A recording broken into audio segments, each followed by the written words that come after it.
Hi, good morning again. As Tom Strasser with Spiritual Engineering out here in the great Rocky Mountains.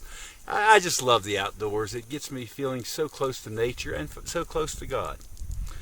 You know, it's one of the things. You come out here, you relax, you breathe. We did a little meditation and everything. We feel that calmness, that peace that's here. And I realize, Patricia and I talk sometimes about how blessed we are, how fortunate. Because we've found that we really don't have much stress in our lives. There's not much stress.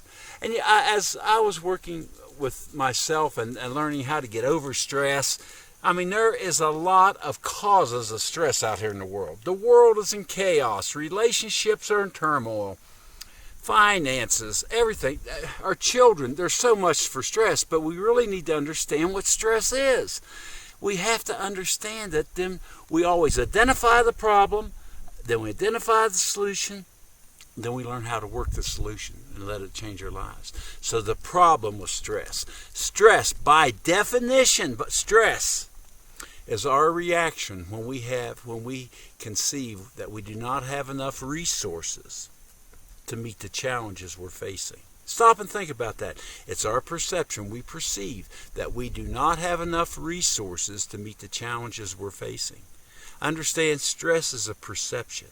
It's not reality. It may or may not be reality. Stress means that that's my perception of how I see things.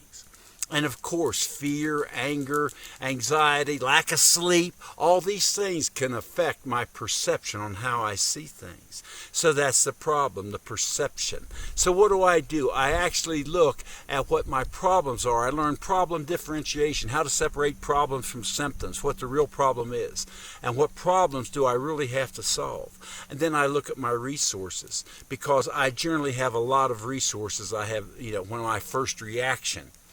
So I learned to change my perception about what the problem is and what the challenges are and what resources I have, because I've always got less problems and more resources than what my initial reaction is. Because once stress gets started, it's like a merry-go-round. It just keeps going. We think these thoughts, we get the feelings. We think the thoughts, we get the feelings. And we learn how to change our perception. Because stress is not about reality. It's not about, the world coming to an end, your world coming to an end. That's not what it's about. Stress is our perception that we do not have the resources to meet the challenges we face. So we learn to change our perception, and then we learn to rely on that ultimate resource, the kingdom of heaven within. That tap into that infinite power that we have access to, that life-changing energy that can change and transform everything about us. That's the real answer to stress. You have resources that you have never tapped into, that inner reservoir of spiritual energy. You've got it inside of you, and when you learn to tap into that, stress just goes away.